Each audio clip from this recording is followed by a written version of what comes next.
ഓം നമോ ഭഗവതേ വാസുദേവായ. പ്രിയ സജ്ജനങ്ങളെ, എല്ലാവർക്കും നമസ്കാരം.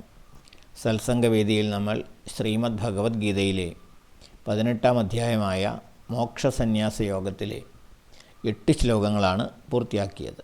ഇന്ന് നമുക്ക് 9-ാമത്തെ ശ്ലോകം നോക്കാം. കാര്യമിത്യേവ യത് കർമ്മ നിയതം ക്രിയതേ അർജുന സംഗം ത്യക്ത്വാ ഫലം ചൈവ സത്യാഗസാത്വികോ മത. അർജുന, ഹേ അർജുന, കാര്യം ഏവ ഇതി, ഇത് ചെയ്യേണ്ട കാര്യമാണ് അഥവാ ഇതെൻ്റെ കർത്തവ്യമാണ് എന്ന ചിന്തയോടുകൂടി നിയതം, തനിക്ക് വിധിക്കപ്പെട്ട നിയതമായ യത് കർമ്മം, ഏതൊരു കർമ്മത്തെ സംഗം ഫലം ച ഏവ ത്യക്ത്വാ, ആസക്തി അതായത് മമത്വചിന്തയും ഫലചിന്തയും വെടിഞ്ഞ് ക്രിയതേ ചെയ്യപ്പെടുന്നുവോ സ ത്യാഗ, ആ അനുഷ്ഠാനത്തിലുള്ള ത്യാഗം, അതായത് ഫലചിന്തയും മമത്വവും ത്യജിക്കൽ, ആ ത്യാഗം സാത്വിക മതഃ, സാത്വികമായ ത്യാഗമായി ഗണിക്കപ്പെടുന്നു.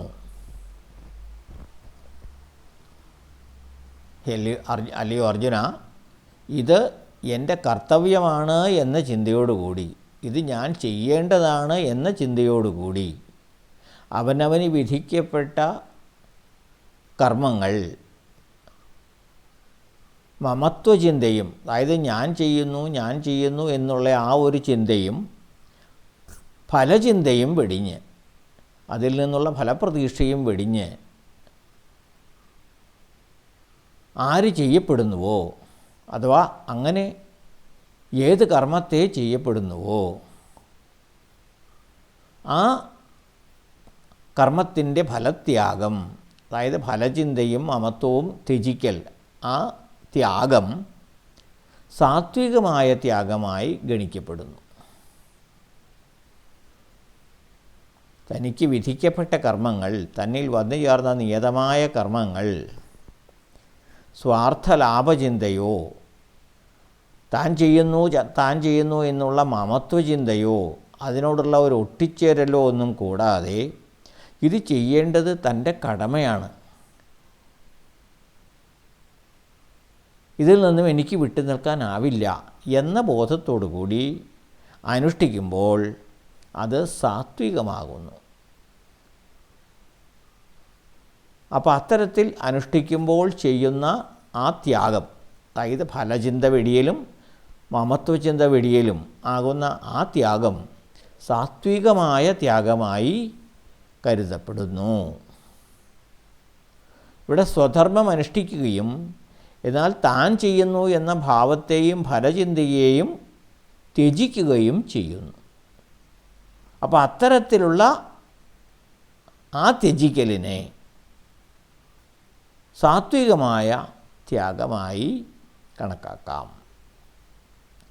ഇതാണ് ഭഗവാൻ ഈ ശ്ലോകത്തിലൂടെ പറയുന്നത്. അതായത് തനിക്ക് വിധിക്കപ്പെട്ട കർമ്മങ്ങൾ ഭംഗിയായി നിർവഹിക്കുകയും അതോടൊപ്പം അതിൽ മമത്വചിന്തയും ഫലചിന്തയും ത്യജിക്കുകയും ചെയ്യുക. അതായത് സ്വാർത്ഥമായ ഫലചിന്തയും മമത്വചിന്തയും വെടിഞ്ഞുകൊണ്ട് സ്വധർമ്മം അനുഷ്ഠിക്കുക, അവനവനിൽ നിക്ഷിപ്തമായ കർമ്മങ്ങൾ അനുഷ്ഠിക്കുക. അതുതന്നെയാണ് സാത്വികമായ ത്യാഗം എന്ന് ഭഗവാൻ പറയുകയാണ്. ഇതെല്ലാം സാധകന്മാരെ ഉദ്ദേശിച്ചാണ്. വെറും സാധാരണ ജനത്തിന് ഇവയൊക്കെ ആചരിക്കുക കുറച്ച് ബുദ്ധിമുട്ടുള്ള കാര്യമാണ്. പക്ഷേ ക്രമേണ പരിശീലനത്തിലൂടെ ആ സാധകൻ്റെ ഭാവത്തിലേക്ക് ഏവർക്കും ഉയരുവാൻ സാധിക്കും. ഇതാണ് ഈ ശ്ലോകത്തിൽ പറയുന്നത്. അടുത്ത ശ്ലോകം നമുക്ക് അടുത്ത ദിവസം നോക്കാം. എല്ലാവർക്കും നന്ദി, നമസ്കാരം. ഓം നമോ ഭഗവതേ വാസുദേവായ.